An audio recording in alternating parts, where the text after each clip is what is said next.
everybody. My name is Jill Upson. I'm the Executive Director of the Herbert Henderson Office of Minority Affairs, and I am so excited to introduce you to Mr. Ted Lamb, who is a public high school teacher as well as a historian. Thank you for being here, Mr. Lamb. And thank you for having me. Absolutely.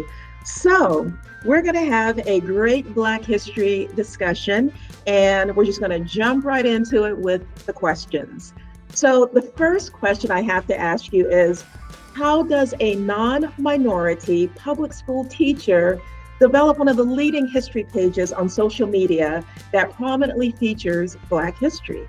That is an excellent and great question. I'm glad to answer it. And this is how that's done. First off, as a history teacher, that does researching and looking for primary sources. And so that has nothing to do with race or ethnicity. It has everything to do with being a historian, being a history teacher, and doing your research to find out what the truth actually is. So that's how it's done.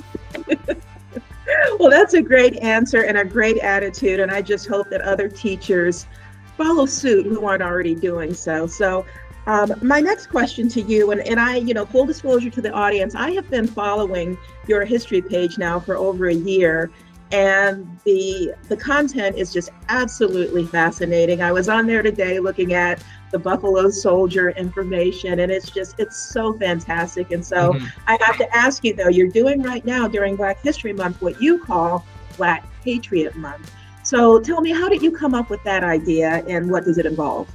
Every year we come to February, and of course it probably starts a couple of days before February, where we get all into the discussions and the hate stuff with regards to when is there going to be White History Month, when is there going to be the Black History Month, and it just gets irritating. And then at school, of course, you only see or hear maybe 5 or 10 individuals. That encompasses all of February, and it's the same 5 or 10 every single year. Now, I say that, and that does not take away from the achievements of those 5 or 10. But when you look at this, our history is so rich. The warts and all, the negatives, the positives, is so rich of individuals that has played such a role in developing who we are as a people, that it's more than just those 5 or 10. And to be honest with you, out of those 5 or 10, 7 or 8 of them are like 20th century, and maybe a little more that would go into the 1800s, but we don't get any further into all the individuals that has done an amazing thing that has helped set up and develop this nation that we call our home. I'm glad that you talked about the hate, and a lot of times it's not necessarily hatred so much, it's just confusion.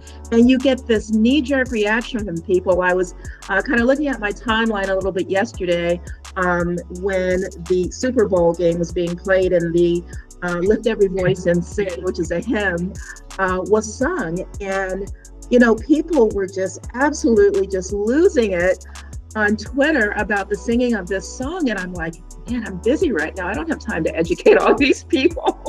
So, what would you suggest that that teachers do to just educate people on basic things like, a hymn that's been around, ever since I can remember? How would you suggest that they broach those subjects in their classrooms, say today, if they noticed what I noticed? I think part of it is, as teachers, instead of, I'm trying to be careful here because there's 2 ways you could take what I'm about to say, right? Instead of approaching it and encouraging or promoting the divisiveness of, say, something like this, we should be actually approaching it from the historical basis of how this was created or written, why it was, and approach it from that angle versus turning this into the national anthem versus this, and the whole divisiveness that comes along with that. So as a teacher, especially a history teacher, I think the more that we try to lean towards finding out the accuracy, the truth of whatever it is that we're presenting, the much better off that we would be. I mean, I don't know how we got into this, that kids can't figure out, the truth by just presenting facts. We have to spoon feed them. Well, I have an idea how we got there. I mean, when you have state mandate tests that every state has, it's called the standards of learning here. I'm sure there in West Virginia, you have whatever they're called there, where we've just gotten to this point of spoon feeding students versus having real thinking based off of primary sources. There's nothing that I say in my classroom, be it non-minority or not, that can't be backed up from a primary source. And that's where we need to start.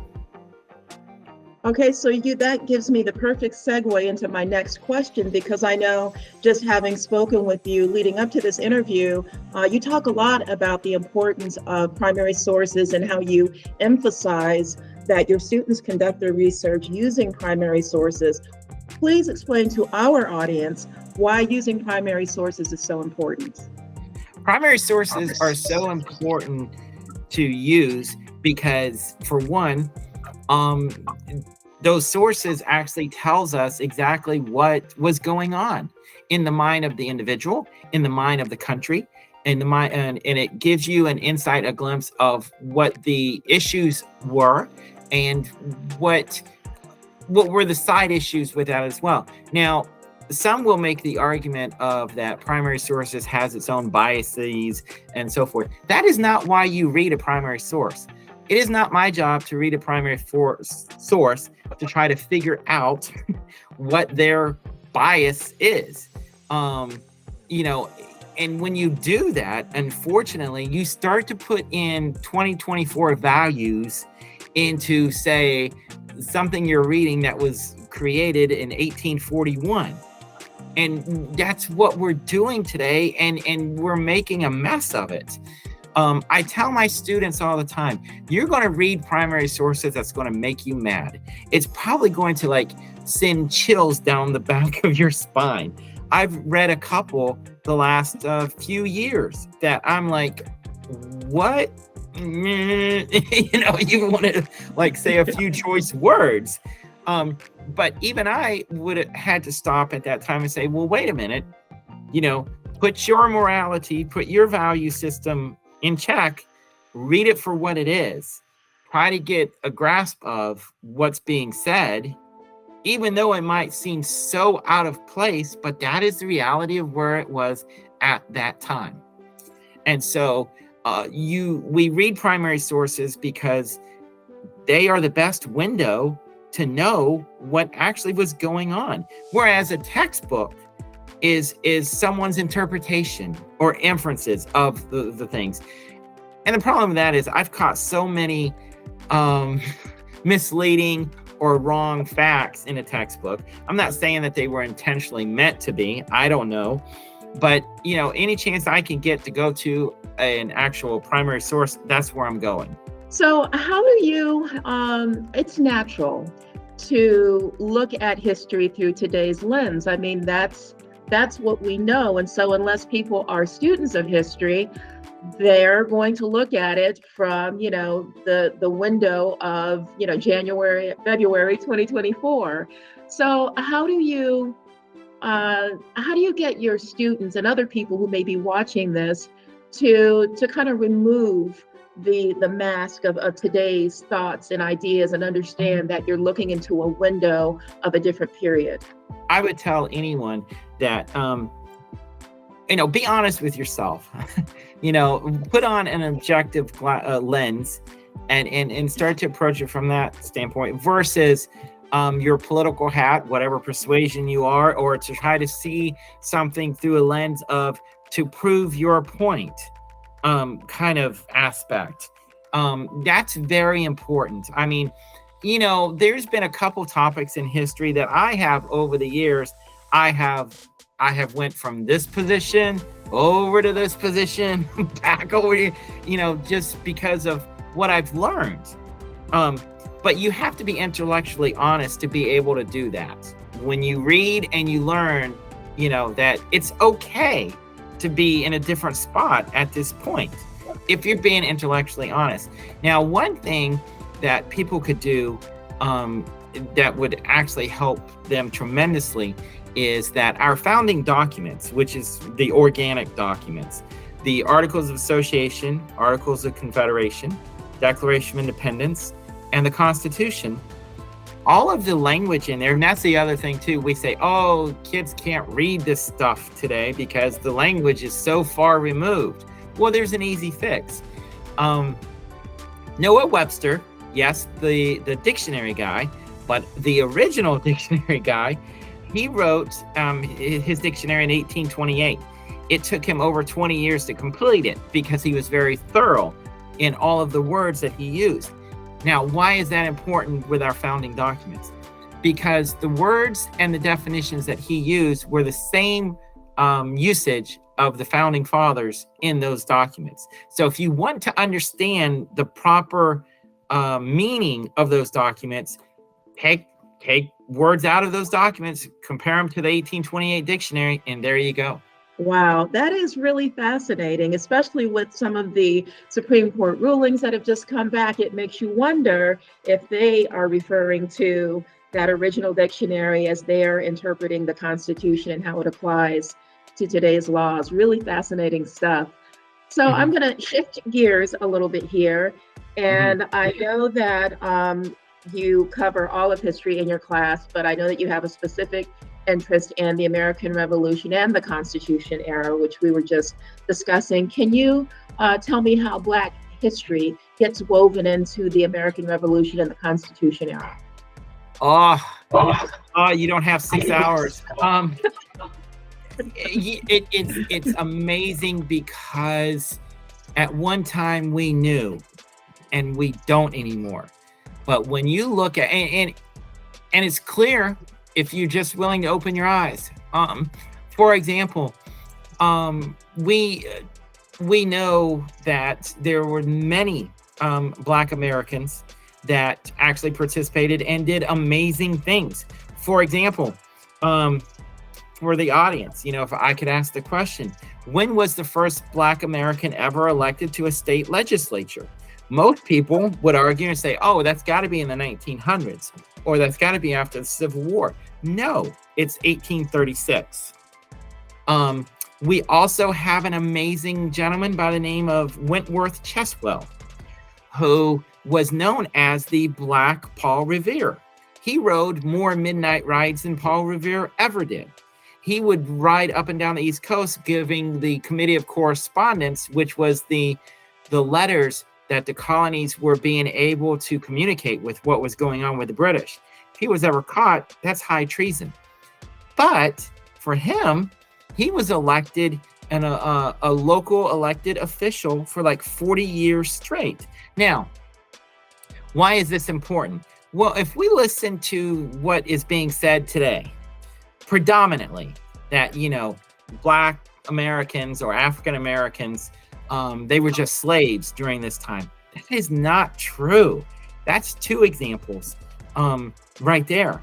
You look at, there was, I believe, Absalom Jones, Lemuel Haynes. Lemuel Haynes was a Black minister who was actually a high high Federalist. The Federalist Party there's George Washington, Alexander Hamilton, and he absolutely loved George Washington. Now, you might ask the question, well, wait a minute. If everyone were slaves at that time, why would a Black minister, who, by the way, was a minister over a mixed congregation, hold George Washington, a slave plantation owner, in such high esteem? We're missing something. And so, it can go on and on and on. You look at the Declaration of Independence. Thomas Jefferson tried to end the whole thing in there, but it was taken out. The Constitution, We had the compromise, the 3/5 compromise, which today we wrongly interpret as saying that, oh, that meant that slaves were 3/5 of a person. Absolutely not. What it meant was, and the northern states tried to prevent the power shift to the southern states. What they wanted to say was, no, it's not based upon 3/5 of a person. What we're going to say is that for every 3 slaves, you can count that towards a population number. Because if you stop and you think about it, if it's 3/5 of a person, no slave was allowed to vote anyway. So it can't be, that they were talking about personhood. They were talking about population numbers. But all of this is lost today in what is trying to be said in the dialogue and what is presented. Well, I suspect when people watch this video that you may get some comments and you may get some pushback on that topic, because it really is a contentious subject about the 3/5 compromise. And you're right, a lot of people really haven't studied on that issue. They just repeat what they have been told, and a lot of it, there's a lot of gaps in what we've been taught. There is, and I would expect pushback. I mean, I've gotten a lot of pushback on a lot of these things, and I would encourage people, if you don't believe me, go to the primary source. You could pull up and you can find it online. You could probably go to the library, go and look at it's called the notes of the Federal Convention. It wasn't even called the Constitutional Convention, and that's James Madison's notes. And right in there, he had detailed notes, and there was a couple others that took detailed notes that explains what the meanings were of all of this. And so, it's not me giving an interpretation. This is straight from a primary source. That's the beauty of this too. We think that many issues that we deal with today, we think, oh, if the founding fathers, they didn't have to deal with technology, or they didn't have to deal with medical advancements. No, many of the same issues that we talk about as supposedly as a 20th century invention, you go and you look and you read up on this stuff, they had them then, and they had a very distinct opinion about those things. So. Wow. So I have to ask you, who was Charles Ball, and why was Charles Ball significant in Black history? Oh, Charles Ball was an amazing individual. Unfortunately, he was a slave. He actually, and he had a family. He joined the American cause in the War of 1812. And the thing was, many slaves actually joined the Navy because it was much easier for them to be able to get out of the hands of the slave traders or the slave catchers, as well. And the thing about Charles Ball, what makes him unique, and this is a discussion that we're not having, but we should, is that not only him, but he actually actively encouraged slaves to not join the British, but to remain loyal to the Americans and join up and fight for our freedom this way. Now, when you stop and think about it, why would any slave want to supposedly stay under such a horrible conditions under the Americans when they could run away to the British, which was giving them their freedom? Now, let me premise this and say that slavery in any form is a horrible condition, no doubt about it. But there's something that Charles Ball and many others saw that was worth fighting for by staying on our side. And, what most people don't understand either, like I pointed out, Thomas Jefferson tried to end the whole affair with the Declaration of Independence. The colonies actually petitioned King George III to do away with slavery. He refused because there was money to be made in it. Maybe those people like Charles Ball and others realized that, maybe the bad guys were really the other side and not necessarily here. So when you talk about Charles Ball and others being former slaves and how they rose up to do great things in spite of those horrific conditions, it made me think about how slaves were not allowed to learn how to read and learn how to write. And so a lot of the history was oral history. So what is your go-to source for finding out history about people who were slaves who may not have necessarily had it recorded in writing? We had a large time there where slaves were not allowed to be educated or reading and writing, but that wasn't always the case. We had many situations where slave owners, and again, I hate saying it in the same context here because again, it's a despicable practice, but that actually did educate slaves, and then that was passed on and so forth. So you have to go back and you have to look, and it's very hard, but you do have to go back and you do look at some of the records and so forth. Like right now on Black Patriot Month, we're actually going through, I'm covering a bunch of the Buffalo Soldiers, the Medal of Honor individuals that tells, and you can pull up their stories because that's now official record of what happened to them. And there's others too, and I think you're probably going to cover this in a question too, what I call the Magnificent Seven. Yes, go right ahead and talk about that because I was going to ask you about them next. So the Magnificent Seven is what I call them. I mean, it's not what anyone that's out there. There is a misconception. There is a horrible misconception out there that African Americans, which by the way, all of these individuals would say, I am an American. I'm a Black American, not I live, born here, right?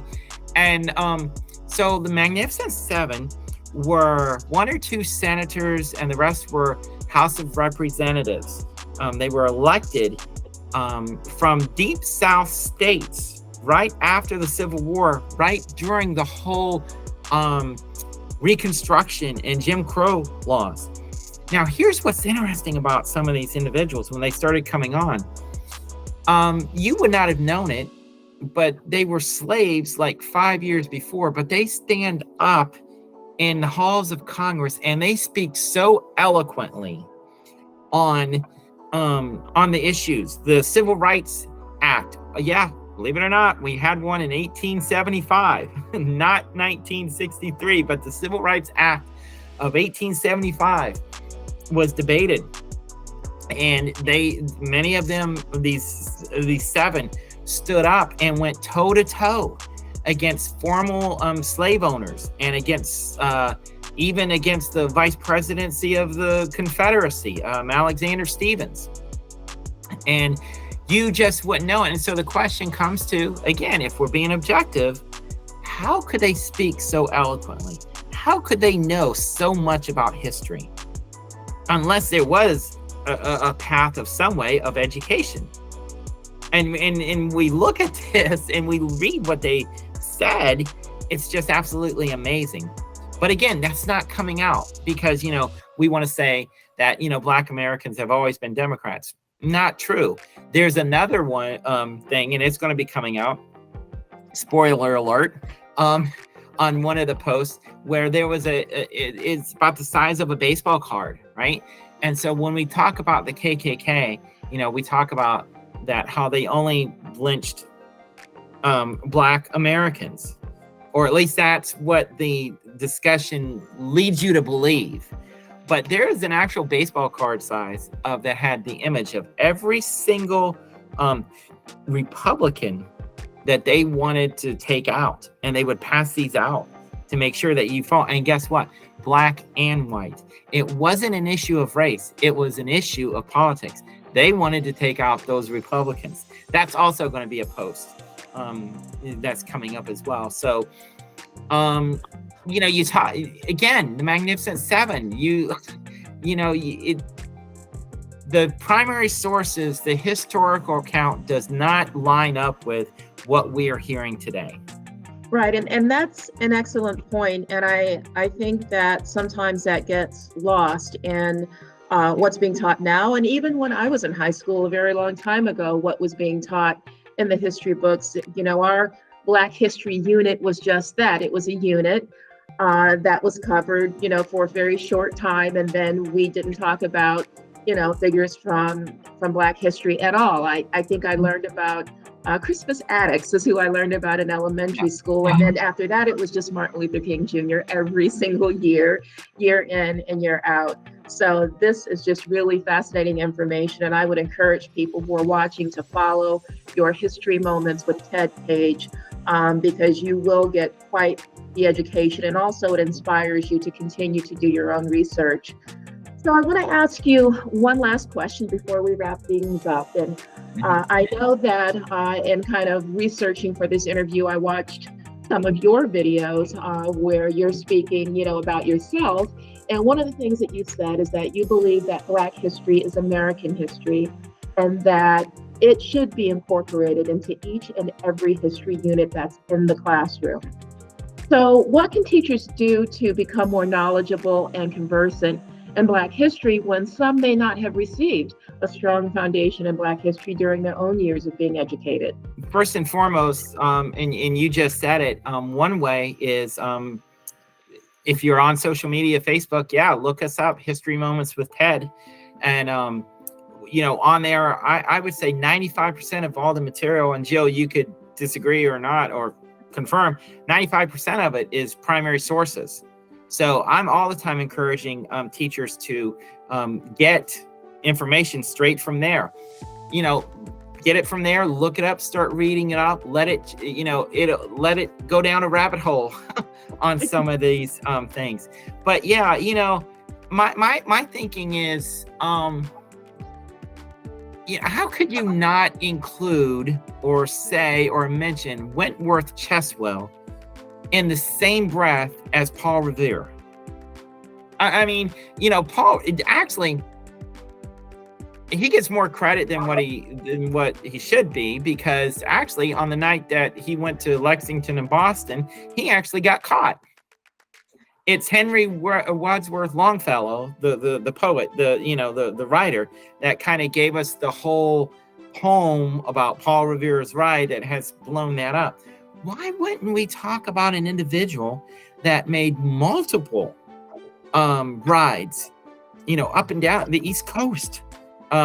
His achievements is just as great as Paul Revere's and William Dawes, as well.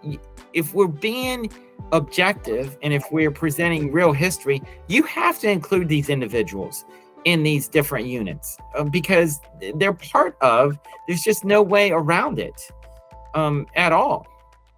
The name, I've picked up a bunch of new people for this year, but I mean, you got, does anyone know there's, I forget his name, but if you look on the page, it's there.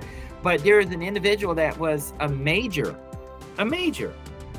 first Black American that was a major in the U.S. Army under Andrew Jackson during the War of 1812.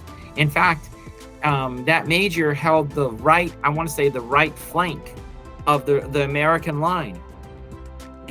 Why wouldn't you include him in the War of 1812? Why wouldn't you include the Buffalo Bills when you're talking about Black American inventors? Why wouldn't you include people that Mr. Morgan with the red light, or those for home security? Why would you delegate it to 1 month when all of this is just part of our history? So there's not this thing that's called Black history. It's American history with Black Americans that has participated, that has contributed to make this place, the United States of America, as much of a home for everyone as them. And I would argue that they did it under very difficult circumstances. That doesn't mean, and I would say many of them, if they could look at us today and say, no, this is not what we fought for. This is not what we did. We didn't do this for you guys to be clawing each other's eyes out and being divisive. We did this to actually go the opposite way. That's really something to think about. And I think you're right. I think that history does have an opportunity to unite us, but so many people use it for other purposes. And so I really hope that people will take heed to what you just said. Thank you so much, Mr. Lamb, for being with us today. And again, if people want to follow your History Moments with Ted page, tell them how they can do that. So as of right now, we're on Facebook, social media, History Moments with Ted. Just look it up. You can like and follow. It's a public group. You know, we only have one standing rule on there. You know, if you can't be respectful, you got to go. There's other history pages you can go to. I mean, you know, if you want to cause drama. But we have a pretty good group. We have a mixed group across the spectrum. And I'm really surprised how I haven't had to block. I've had to block a few, but not many. You know, there's that also too.